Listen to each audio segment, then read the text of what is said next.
The Italian Wine Podcast is the community-driven platform for Italian wine geeks around the world. Support the show by donating at ItalianWinePodcast.com. Donate €5 or more and we'll send you a copy of our latest book, My Italian Grape Geek Journal, absolutely free. To get your free copy of My Italian Grape Geek Journal, click Support Us at ItalianWinePodcast.com or wherever you get your pods. Grazie mille.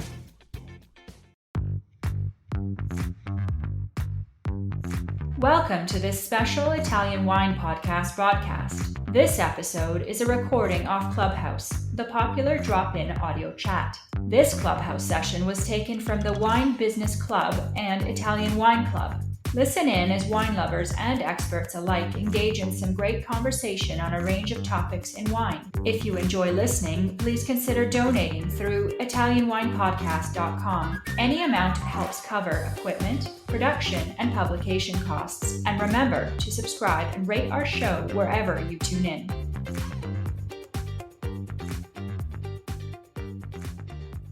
My name's Stevie Kim, and welcome to the Italian Wine Podcast. Can everybody hear me? Yes, we can hear you, Stevie. Yes. Okay. How is everybody? Ciao, Pablo. Ciao, Stevie. Where are you? I'm in Florianópolis, southern Brazil now. Still in Brazil? What are you doing in Brazil? I'm a Brazilian, I'm just so kidding. I live here. I'm just kidding. What time is it then? Now it's 1 p.m. Yeah, so it's still early for you. So now we updated our clock, so now we're only 4 hours apart, I suppose. Yeah, it's 4 hours difference. Yeah. It's 5 p.m. here. So this is what is known as the Ambassadors Corner. It's kind of a fireside chat style for the Italian Wine Podcast. We do replay every single call that we have here at Clubhouse on the Italian Wine Podcast, and it is one of our most popular shows, believe it or not, especially for all of the Italian geeks. Now, I think most of you know how this works, is that we choose an Italian wine ambassador at large. Today, it is, of course, Pablo Fernandez, and I met Pablo actually here on Clubhouse, right? Exactly, yes. It was here that sparked my fire for Italian Wines podcast and also the Italian Wine Ambassador Program. Yeah. Yeah, absolutely. So it's very exciting to be back. And how many have you done so far, Pablo? Actually, 2. One with Varvaglione, Angelo, and also one with Hernandez, the soccer player, the football player, actually. Oh, right.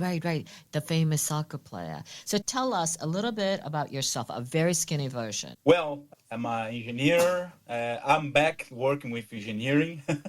Oh, you are? Yeah, I am since last August. And that's why I missed the Etna trip. I was so upset about that. But That's too bad. We actually, Laika is just coming back. She came back this morning, right, Laika? Yeah, I actually did. Tell us a little bit about the trip, Laika.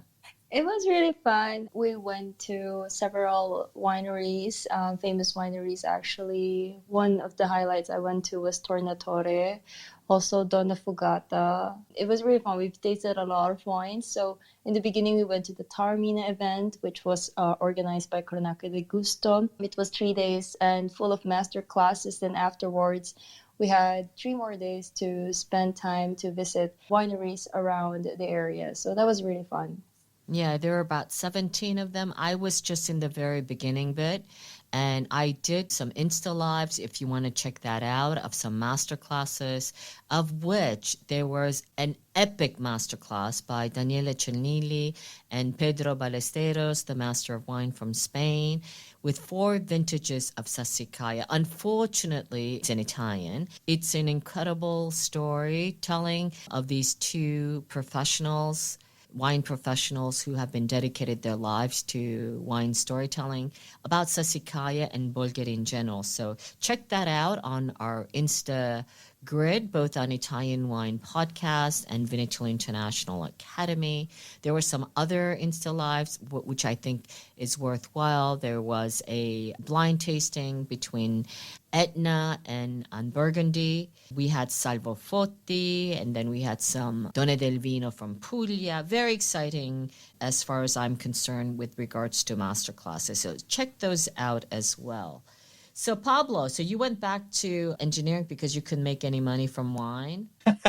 No, it was a good opportunity. It was a Norwegian company, renewable energy, so it was fine. And nobody takes wine classes 9 to 5, right? I'm mostly a wine educator and still going with my company, which is babyitalia.com. I think we briefly, indirectly discussed a little bit about Baby Italia because I want to make a project with you guys about blog postings and etc. We can discuss at Wine to Wine if you have the time. But yeah, I still keep my wine education project. I am a certified educator with Vinitaly International Academy. So I have plans to have the Italian wine maestro next year here in Brazil for the first time. Let's see how it goes. Oh, exciting. Wait, hold on. I have to do a special effect for that. Grazie. Yeah, that's fantastic, Pablo. Very exciting. I'm glad we have a little, a half foot inside into Brazil. That's very exciting. So, Pablo, let's get on to the show today. Yes, let's get it on. Why did you select Maria Chiara Dal Cero as your favorite producer today? Actually related to Via because during the time between the 5-Star Wines 23 event that was a judge, thank you, Stevie, and Opera Wines, I was invited by my friend Alan Kwok, which is an Italian wine expert, and was a panelist in my table at 5 Stars, to join a trip with some of the Via Hong Kong community, with Susanna Poon and also Charlotte Ho. I'm friends with them. I'm an honorary Hong Kong member of the community, actually. So, and then during the trip, we visited Cadei Frati, where Maria Chiara cousins, Stefano Fiorenzato, which is the export manager there, warmly welcomed us there, and we had a wonderful visit, a wonderful lunch at their restaurant in Desenzano. It was such great experience that I really had there in mind for maybe a future collaboration here. So I was thinking about them since April, but a lot of happened during this time. But finally, now I also preparing to go to Wine to Wine. I'm not missing this year. I thought that I had to make a conversation with a producer, and so Cadei Frat came to mind. And Stefano introduced me his cousin, Maria Chiara, the communication and events manager for Cadei Frat, and here we are. Fantastic. I remember Cadei Frati when I first came to Verona. So I'm very familiar with Cadei Frati. Of course, it's very local. So very excited, but I've never been. So I'm pretty excited to listen to your conversation today. As you know, what are the learning objectives we should expect from this interview, your call with Maria Chiara today? Sure. Also, not only Cadei Frati, but they are in the Garda area, which is Lugano Doc appellation, which is an appellation that I really like. So one of the objectives are comprehension of the viticulture and winemaking practices at Cadei Frati and, of course, Lugana. Some insights about their wine portfolio and the market presence. Understanding the heritage and the brand identity of Cadei Frati. And also a little bit of exploration of wine tourism. That is very interesting subject there. And consumer engagement with Cadei Frati and also Lugana. That are the main objectives. Excellent, because, Lugana Doc is our friend because two of our ex-colleagues work in Lugana DOC right now, the consortium. One is Aurora, who was our social media manager, and I believe she's doing some marketing there. The other one is Eduardo, and he's the consortium's director. That's his official title right now. I remember Aurora. Her reels on Instagram were so funny. Yes. We all love Aurora. She didn't stay very long with us, but she had that great opportunity to go on to Lugana Consortium. So good luck with that for her and both Eduardo. So I'm going to pass the mic over to you now, Pablo, and then maybe we can come back towards the end of the show to see if there are any extra questions from the audience. Okay?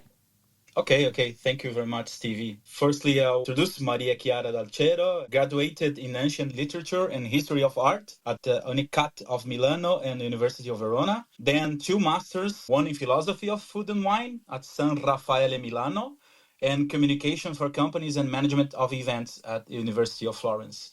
She's also a sommelier at the Italian Sommelier Association and also a WSET Level 2. She works as communication, marketing, and event manager of Cadei Frati, and she's the winemaker's daughter, and she's 4th generation in Cadei Frati. So, Maria Chiara, thank you very much for joining us. Hello, everybody. Thank you.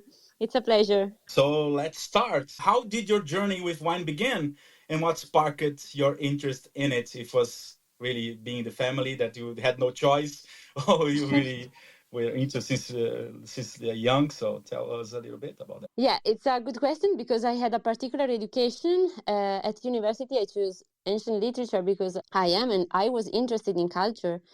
My choice was quite hard for my father, but after the first graduation, I enrolled again in university, but another time for history of art. So nothing about wine again. For my father was a nightmare, but this freedom for me was really important because now I have an exceptional cultural knowledge that I can decline on the creativity I always need to match wine and culture in our events and experiences.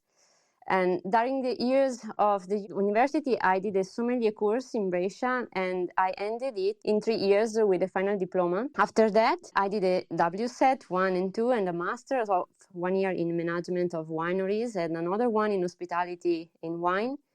And during the pandemic, I also enrolled in a master in philosophy of food and wine in Milan, just to complete my education about wine. And it was really helpful for my job. Nice. But were you trying to escape the destiny, or it really was, oh, I was convinced to join the winery at the end and was just a little bit of rebellion, and then you just were trying to, what was happening there? I was prepared and yeah, I don't Well, escape. yeah. Because sometimes we want to have different objectives from our parents during a certain period of time, but then at the end, you understand that maybe it's what sparks your interest in, and you join it later. So, Exactly. Yes. Finally, yes. And it was really, really interesting. And also now I'm very happy to be part of this big world of wine and like an ambassador, also for the history of my family in wine and also for the wine world in general as a woman.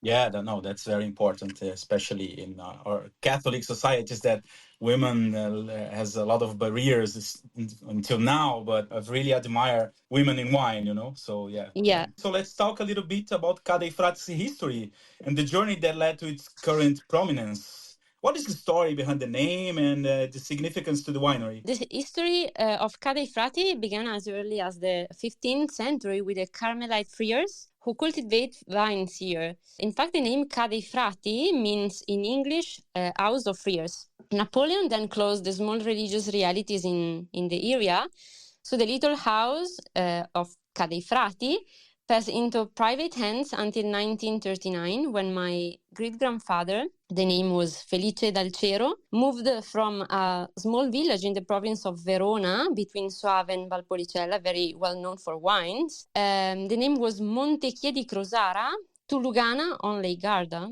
in search of fortune after the First World War. Then he continued to do what he knew, and it was viticulture. For me, it was very, very far-sighted. Here, he had 3 children, one of whom was Pietro Dal Cero, who was the only one to continue the family business in viticulture. And Pietro, in turn, had here 3 children. One was my father, Igino, the producer, my aunt, Anna Maria, and my uncle, Gianfranco. And now they are the current owners of the winery together with grandmother Rosa. I represent the 4th generation with my cousins, so we have a very, very long history. And they are working in the winery as well. And we started with 5 hectares in 1939. It was a little property, and now we reached 300 hectares of property, so we are very big now. And we have produced wine for years, still now, of course, and also olive oil, because at the border of the vineyards, we have also many olive trees. One of our point about our history, very long history, is to respect nature and soil, of course. So what we are producing is literally a product of our terroir. And we have done this for years according to the high quality in the winemaking process. And I think that about our history, we can say that we are between tradition and technology. But I guarantee this is not a word of mouth in our case, because my father put together different companies to make, for example, several technologies for our winery, following his experiments and they work. Another important fact for Ca dei Frati was the specification and law for Lugana wine, born in 1967, so it's an important fact of our history. One of the signatories And promoters was my grandfather, Pietro Dal Cero. So just 2 years later, in 1969, the first bottle of Lugana ai Frati was released, no longer as a bulk wine. So this point is it was very important for us and also now. Italian Wine Podcast, brought to you by Mama Jumbo Shrimp. It's very interesting. You were saying about the technology. I was visiting the winery of your cousin Stefano. I was very impressed about the installations and the machinery. It's really very impressive, and very congratulations about that. And since you touch about the subject, the Lago di Garda in Lugana, I would like to talk a little bit about the terroir, the main grapes, to the audience and to those that are listening to this interview and doesn't know Lugana and the Lago di Garda. So let's discuss a little bit about the terroir, the main grapes, the impact of terroir on wines, what are the practices, and focus on the wine production at Cadefratti. Let's do a bit of Yeah. summary of. I know it's a long subject, but still, let's I follow try a bit. to summarize. I'm a big fan of Lugana, and also Lago di Garda is so beautiful. Actually, I was in Lago di Garda like 1 month ago, just for a weekend. I was traveling for work, and I know I have to go to Verona and visit Lago di Garda because it's been a time that I wasn't been there. So yeah, that's why I ask you guys. I really love the place. Yeah, it's a fantastic place, and I am happy to be there. And about the location, Garda, for our appellation, Lugana is an extremely special place suitable for viticulture since ancient times. In fact, the Romans already cultivated vines here. So there is already historical interest in viticulture in this area. But I think that the fundamental thing, I believe, is precisely the territory and the climate that we have here. In fact, the soil is rich in mineral salts due to the fact that Lake Garda has a glacial origin and not volcanic origin, as many people think, because we have the spas in Sirmione, but it's not. And the soil in particular has two different types. One is sand on the hills of the area of appellation, and one is clay on the closest part to the lake. Fortunately, Cadefratti has both types of soil where our vineyards grow, and this is very important for the final structure of wine and the floral bouquet of our DOC Lugana. I add another fundamental point. It is the climate, because we have a very, very special climate. I would even say maybe a microclimate. I think that in every area of Lake Garda, we even have special winds that concern the various towns of Lake Garda. For example, here in Lugana, we have a special wind that takes name from Lugana place. So this is very, very specific one. And the climate is, I think, is a first detail because it has a quite noticeable variation between day and night, but which also allows us to maintain a temperature that is always rather mild in this area. Perfect for wine, and also a great humidity we have for the lake, of course. Our main grape variety is the Turbiana. Turbiana is the name, which is part of the large family of Italian Trebbiano. It's a very, very big family. It's a white grape variety, of course. Naturally, with Cadefratti produces substantially old wines.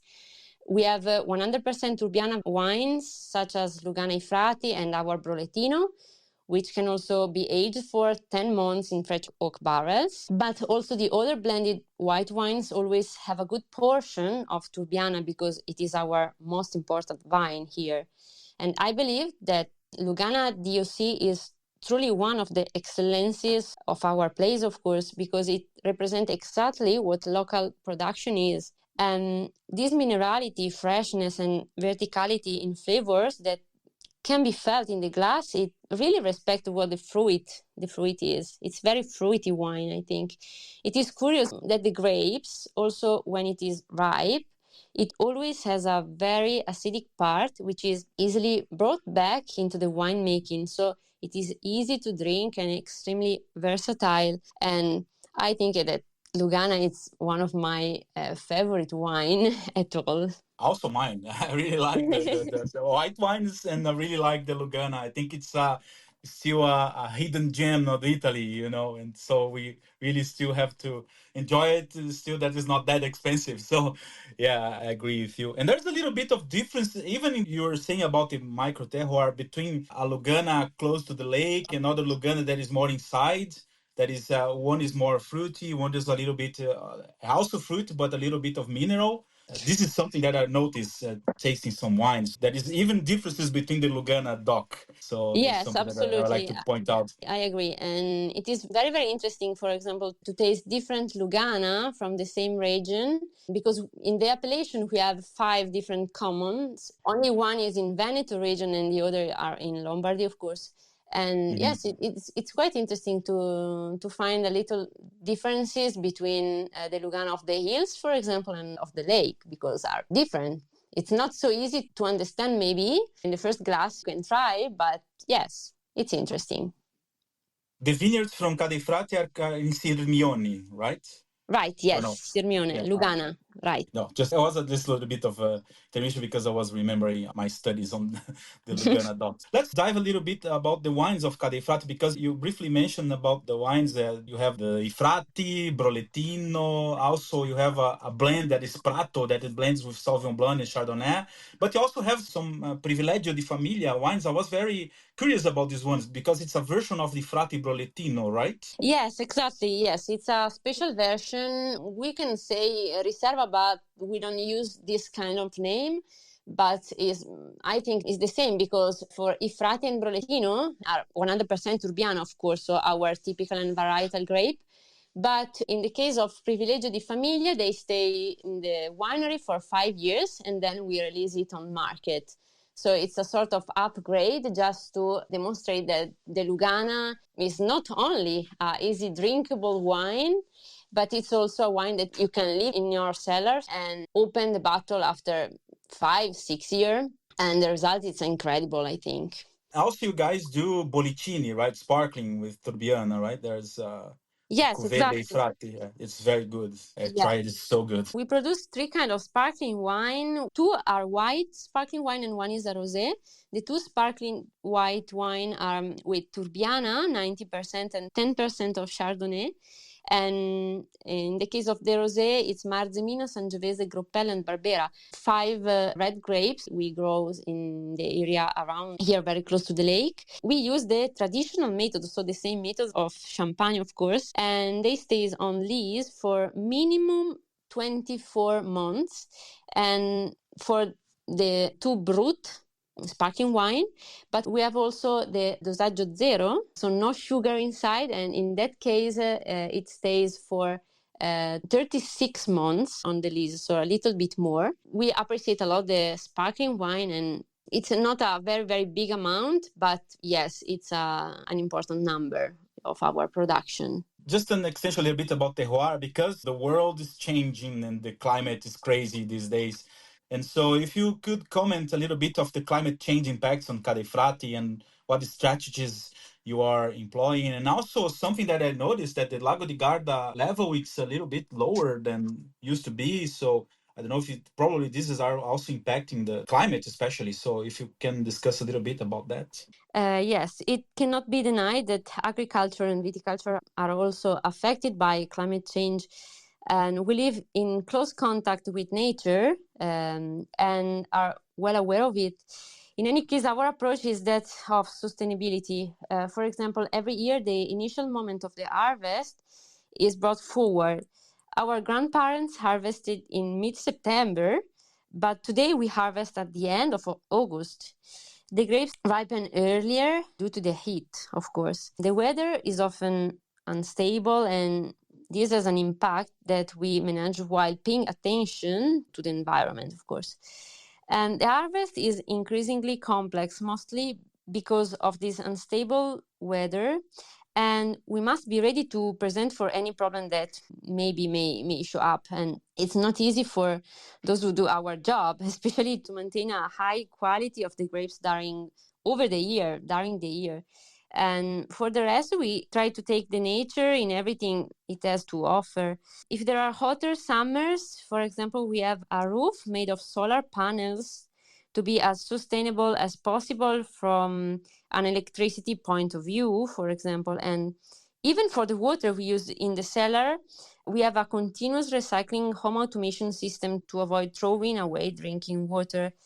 And another example is the cork. We use a cork that is also sustainable. It is a technical cork made of sugarcane polyethylene, which allow us to use a much lower quantity of sulfites than organic wines, for example, maintaining control of the oxygen and maturation of the wine in the bottle. And there are many small things, I think, which taken together allows us to cope with climate changes whose impact is inevitable, I think, and we try at least to behave respectfully towards Mother Nature, but it's not so easy for us. Yeah, it's a problem, and we have to adapt to survive, Exactly. right? Yeah. So let's talk a little bit about the marketing and the business side. So, because Cadifrate has gained a recognition outside Italy, and I was very surprised because you are very popular with the Germans. And can you provide a little some insights about the winery size, the numbers, the bottles that are produced yearly, the exports destination, of course, it's the Germans, and the proportion of the exported wines, and what strategies you guys are using for promoting the wines internationally? Yeah, it's true. Before COVID, our exports were around 35%, and the rest mainly remained in Italy. But after the pandemic, today we export around 45%, mainly to Germany, where they know the Lake Garda area very, very well for holidays and for its food and wine, of course. For this reason, I am studying German, and many of the guys who help us in the hospitality at the desk, for example, in the cellar, are sommeliers and speak English and German as well. But we are also in many other countries in the world, not only Germany, of course. Although we want to never be missing in Italy, among the most particular places, for example, I can say Mongolia, Japan, Singapore, and many, many others. We are present in around 70 countries around the world. And sometimes I have the chance to travel to present the wines around the world together with Stefano, my cousin, the export manager. For example, the last trip I made was to South Korea and Singapore, a very interesting trip. And they represent two new markets. For example, for us, Germany certainly remains a point of reference for Cadifrati and for us outside of Italy. So much so that sometimes, I'm not joking, we heard Germans who, when referring to Lugana DOC, say that they want to drink a Cadifrati glass. So we are so proud of this. Of course, you export a lot of German, but there's a lot of cellar door for Germans, right? Yeah, exactly. And so I you agree. export a lot of places, exotic places like Brazil. I seen Cadifrat, but a long time ago. I don't think you guys export to Brazil anymore, I think. I know that in the past, yes, we had an importer there, but now I think we had finished, and maybe we have to try again with another man. Yeah. Yeah, Brazil is complicated. I understand you guys. A little bit. Yes. Again, marketing, that the communication and branding of wines are crucial. So can you discuss a little bit about branding strategies employed by Cadifrati to evoke the essence of its wines? Like, one of the most interesting things is that really remembers a friar's house, the winery itself. The entrance is so beautiful. Yeah. At Vinitaly, the stand was a reproduction of the entrance of the winery, which was so beautiful. I was to meet Stefano there, and was so impressed by the stand and Vinitaly this year. So Yeah, I know. It's an interesting marketing operation. And for example, also in South Korea, I had the same experience because there they represent Cadifrati on the shelves like the House of Friars. So it was very, very interesting. And I think we have a very, very strong communication in this sense. Mostly we work on some main values like family, quality, and territory. I always say that the mark of the winemaker, my father, is in bringing out the aromas and flavors that derive directly from the grapes and therefore from the territory. So this is one of our points, and this is what distinguishes all of our wines, the so-called primary scents. At brand level, we therefore show ourselves as a company with a long family tradition in the area, with simple peasant values, aiming for quality and respect for the land. For this reason, even abroad, our brand remains the same because these values are international and transcend all cultures, according our opinion, of course. Our brand comes from 15th century. It is the ancient symbol of the Carmelite friars who lived in Cadifrati. And we wanted to take up this long history because the friars already cultivated vines here. This theme is found through the entire journey in the cellar, where we also put music of the friars in the barrel cellar, for example, and in brochures that look like ancient books. The colors, for example, we use are colors that recall the heart, our continuous reference, and it is an important strategies, I think, all over the world, and just to have a connection with our place in Italy. At a communication level, we try to make Lugana known through the history of the family and the company. In fact, we often talk about our denomination and Lugana in general, even during the visits, the tour to the cellar. We use, of course, also social media, because if we talk about communication, we have to talk also about social media. We are on Facebook and Instagram to also introduce young people to drinking well and consciously, to better appreciate the choices and the cuisine of a territory. We have also a monthly newsletter in Italian, but also in English and German, just to stay updated on all of our activities, which, as I was saying before, go beyond Ca dei Frati, but the purpose is to discover the secrets of the denomination. So we have a strong brand, and we want to represent our brand all over the world with the same line. Nice, interesting. I want to discuss further the visiting at the winery. Sorry, because I was very impressed by the winery when I was visiting. It's very nice experience, and I think now wine tourism is very important for wineries. And let's discuss a little bit about the Ca dei Frati. So, could you shed light on the experiences that visitors can expect, the inception of wine tourism at the winery, and its significance to the overall business? Because I think people are really looking more and more about having experiences. Discuss a little bit about that. Absolutely, absolutely, yes. For us, wine tourism is a very, very important part, and we are open throughout the week to welcome guests who, of course, by booking through the site to our website, come to visit the cellar and taste some of our wines, all for free. Only during the weekend in the cellar, we have a special experience when the winery is closed, Saturday evening or Sunday morning, for example.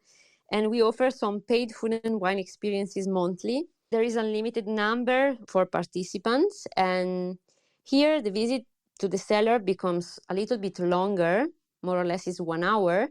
The tasting is accompanied by an artisanal savory aperitif from our pastry bar. And finally, the experience ends with a tasting of Amarone during lunch or dinner on the lake, of course, in our restaurant that we have 2 restaurants on the lake, only 1 kilometer from the cellar, so it's very, very close. And I personally take care of these experiences, and I am the one who acts as a guide in the cellar because I like to have contact with wine lovers while representing my company and my family, of course.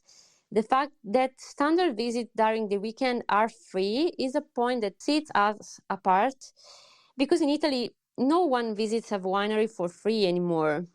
But open hospitality has always been a family value for us, even when the grandparents, Pietro and Rosa, opened the gates for buyers, even if they came on Sunday in the past. And nobody in Ca dei Frati refuses a taste of wine. So we also try to combine our tourist activities in all of these. We have 2 hotels, 2 restaurants, as I said, and family pastry bistro, where we can complete the gastronomic offer to the full. And during the year, we also hold various cultural events just to attract people in the winery, always with wine at the center, of course. And we combined in the past, for example, music with wine, religion, philosophy, but also tasting evenings such as Ca dei Frati wines and cheeses from around the world. So it was an incredible evening. Let's say that we are always open to new frontiers in that sense. I like to point out I had a personal experience on I think the name of the hotel is Aquila d'Oro, right? Yes. It is in Sano, right? It's one, Aquila d'Oro, it's one, and we have also Lugana Parco al Lago, that is closest to the winery. Yeah, I think Stefano brought us to Desenzano. It was such a nice experience just by the lake. The view and the atmosphere is so beautiful. The restaurant was so good, and really had positive memories from that experience. It's really what was really nice. So next time, let me know that you can try the other ones. Yeah, oh, no, definitely. And so just make observation about this. What do you hope people take away from their experience at the Cadefratti? Whether they are tasting your wines or visiting the States, so what do you expect that people? I mean, personally, I have Cadefratti was one of my favorite wineries after visiting. So that's my personal experience. But what do you hope when you plan these events and these experiences? So This is my job. So I hope that they learn, first of all, what is behind a bottle of wine, how much effort, how many variable, primarily natural, we have to face and to deal with.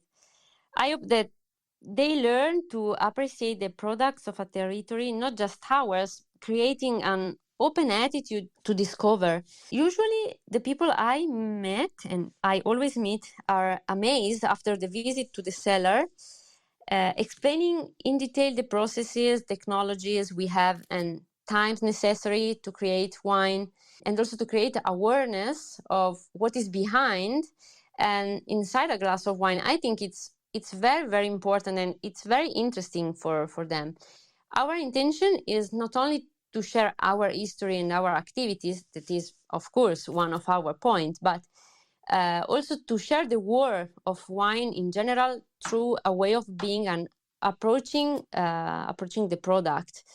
And so we want to share our knowledge about wine and mixing together different experiences, the theory, for example, for the first part of the experience, but also the tasting in the second part, of course. very, very interesting. Yeah. Yeah. Thank you very much for the answer. And exploring vision now, how do you see Cadefratti's future, both in wine tourism and wine making and in the whole picture? Yeah, personally, I see a growing future for Lugana region in general. And this is also my hope, of course.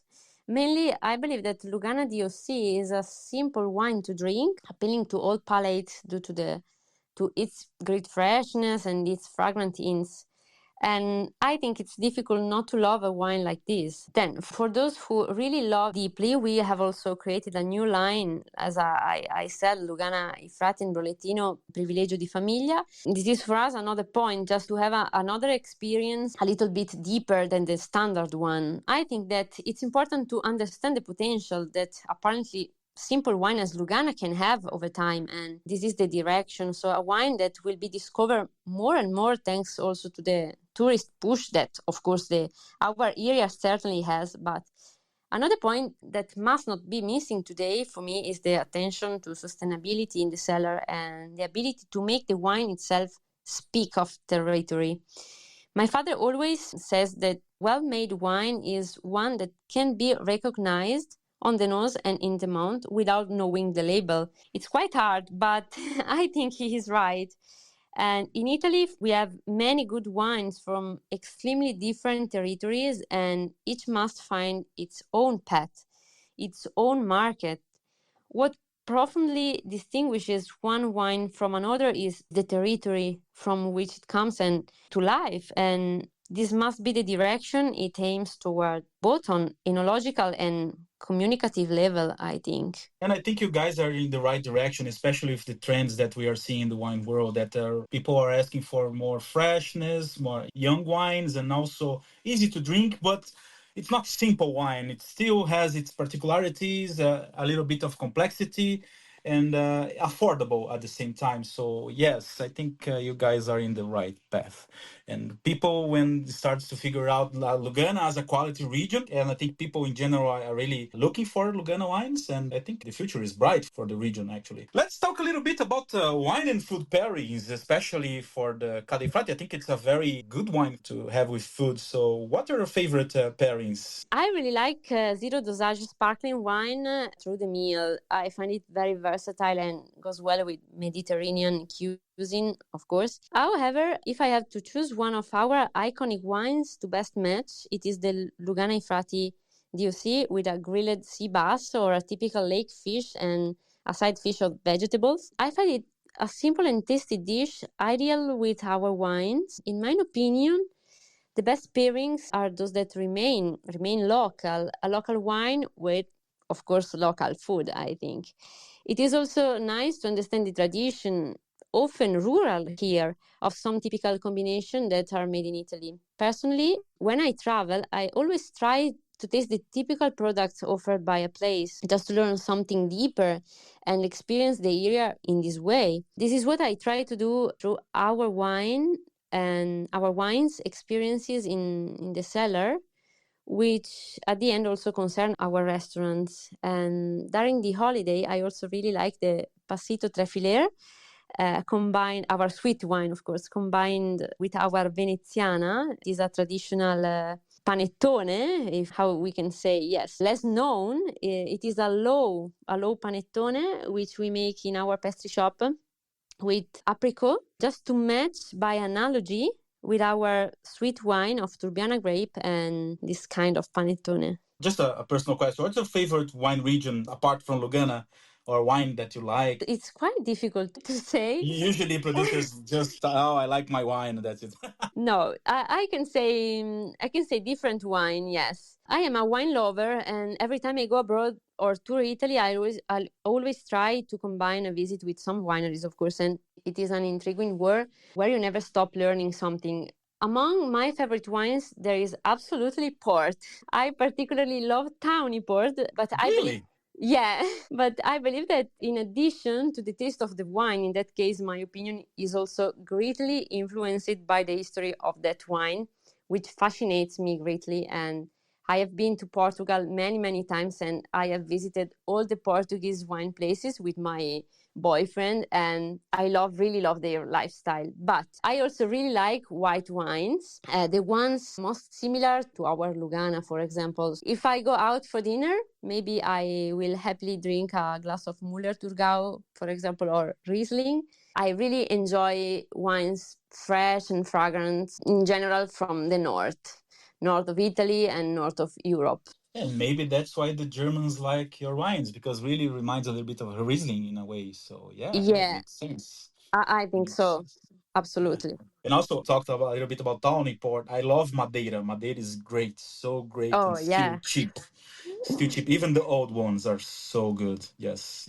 We are 45. Only wine lovers like 45 wines these days, actually. So yes, I agree with you. I want to talk about one of your projects, because you're a writer and have a book released. You study a lot. Your resume is impressive. So tell us a little bit about this. Yeah. So the book represents my ability to combine the culture in which I have always been interested, and especially the artistic field, with the theme of wine. So for my second degree in history of art, I chose to write a thesis on the representation of wine and vines in the Middle Ages around Lake Garda across our three regions, Trentino Alto Adige, Lombardy, and Veneto, and three cities, Brescia, Trento, and Verona. It's like a triangle. And the book was then published because it was interesting. It was of local and tourist interest. And the idea is to have a guide to follow, just to discover territories and areas unknown to most through the wonders of medieval art on Lake Garda. And in the book, I also mention, this is a curiosity,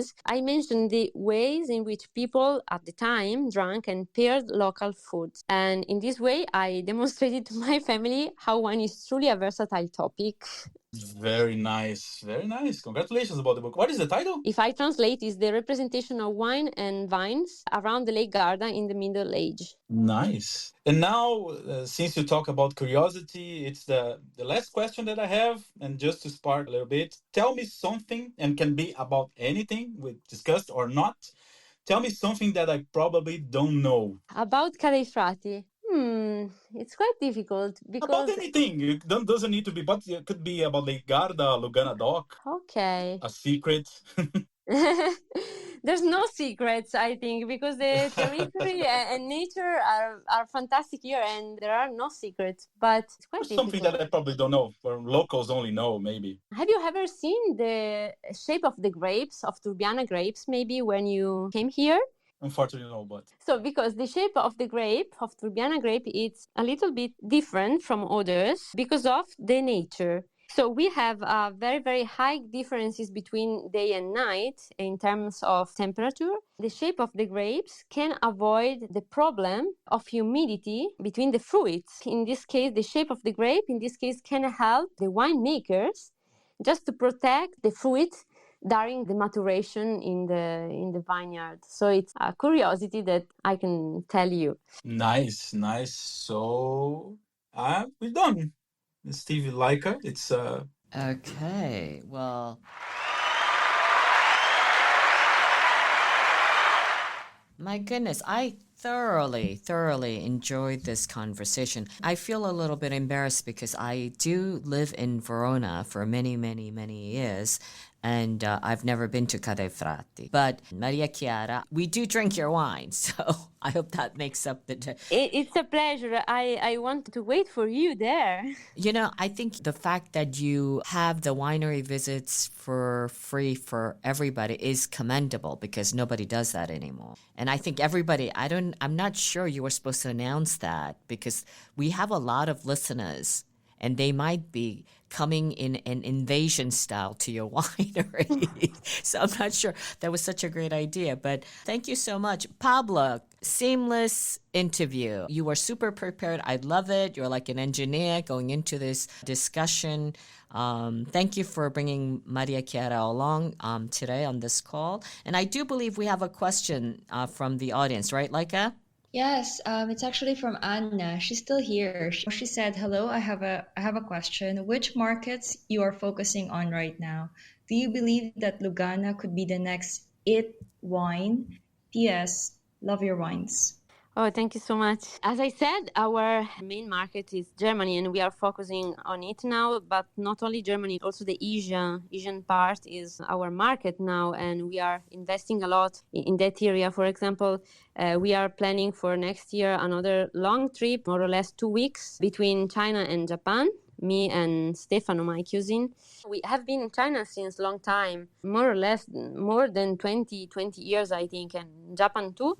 So it's not a new market for us, but we want to invest more in South Korea, for example, or in Singapore, or in that part of Asia. And so for us, they represent our new markets. And yes, absolutely. I believe that Lugana could be next important wine, I hope worldwide in this sense. Okay, great. Everyone loves your wine. I don't know if you're following the chat, Maria Chiara. And I see also Kevin from Buffalo. I don't know if it started snowing there yet. But thank you so much. I'm going to close up the room now, so it's a wrap. We are signing off. Until next time, ciao ragazzi! Listen to the Italian Wine Podcast wherever you get your podcasts. We're on SoundCloud, Apple Podcasts, Spotify, Himalaya FM, and more. Don't forget to subscribe and rate the show. If you enjoy listening, please consider donating through ItalianWinePodcast.com. Any amount helps cover equipment, production, and publication costs. Until next time, cin cin.